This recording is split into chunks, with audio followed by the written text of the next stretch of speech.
HarperCollins and HarperAudio present Amy and Lan, a novel, by Sadie Jones, performed by Jaye Jacobs and Joe Jameson.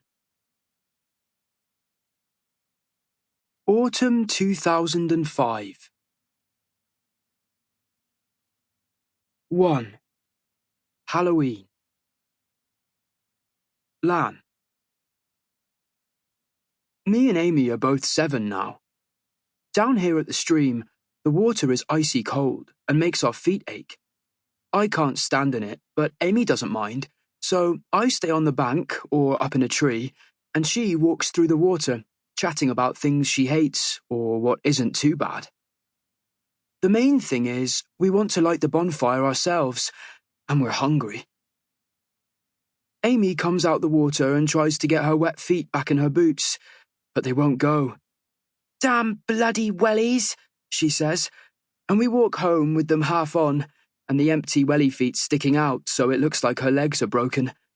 She forgets about socks almost every time. It's a long way up the hill. I go backwards so I'll be slow enough to stay with her. I can see the woods bobbing up and down behind her as we go. Birds fly up from them, making empty sounds. We get to the top of the field, then onto the lane and over the bar gate, and cross the yard with Amy still chatting and clumping along on her welly sides to the house. It's a lot warmer inside, and the smells are all pumpkin soup and sausages. She kicks off her stupid boots, and we drop our stuff by the door. The kitchen table is covered in heaps of Walker's ready salted crisps and white buns, because of the party, and big pots of cold water with carrots in them. Jim is kneeling by the Rayburn, trying to get it going, and our mums are standing with their arms crossed, staring at him. We ask if we can light the bonfire, and Jim says, "We'll see how we go." But he's not paying attention, because when the Rayburn goes out, the whole farmhouse is more and more freezing cold every second. "Put some socks on, Amy," says Harriet. Amy just says, "Mom," because she hasn't got any socks, and she's not going upstairs to get some. Harriet notices things like bare feet. My mum hasn't seen us, I don't think. Jim says, "There you are, Lan. Would you pass me the WD-40? His voice is round, not boomy and shouty like Amy's dad. He's definitely got the nicest grown-up voice, and he always likes me helping him. I pass him the WD-40 and the spanner, and he says, "Thanks," like I'm a grown-up man too. Harriet is swearing at the Rayburn, and my mum is on at Jim. He explains it was only the wick last time, not a repair as such, but Mum keeps on at him because they're married. "This is boring," says Amy, and I say, "Let's go."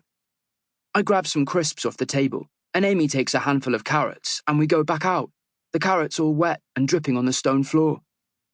Amy gets another pair of boots from the pile, too big, with embroidered flowers on and fleece inside.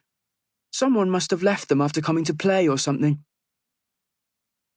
The whole yard is just watery mud. We can see the sky in it like it's a lake. When it's a big giant puddle like this, us kids can slide really fast on our bums and make long waves all across it. But me and Amy are in a hurry because we want to build up the bonfire. It's massive and tall at the bottom of the yard. It's got crates and brush and some old black planks poking out, and the tar up over the top makes it the same shape as a volcano. "It definitely needs more wood," says Amy. "Come on."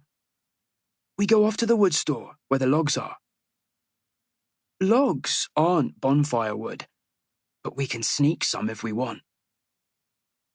At one end of the store are the split logs, and at the other end are the logs that aren't done yet.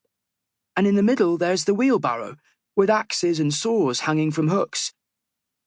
Climbing up the woodpile makes the logs move, and when they slide we shout, "Timber!" scrabbling on dirt and beetles all the way down, and some of the logs are really sharp. Me and Amy have always got splinters, nearly every day. We can both sterilize a needle with a match.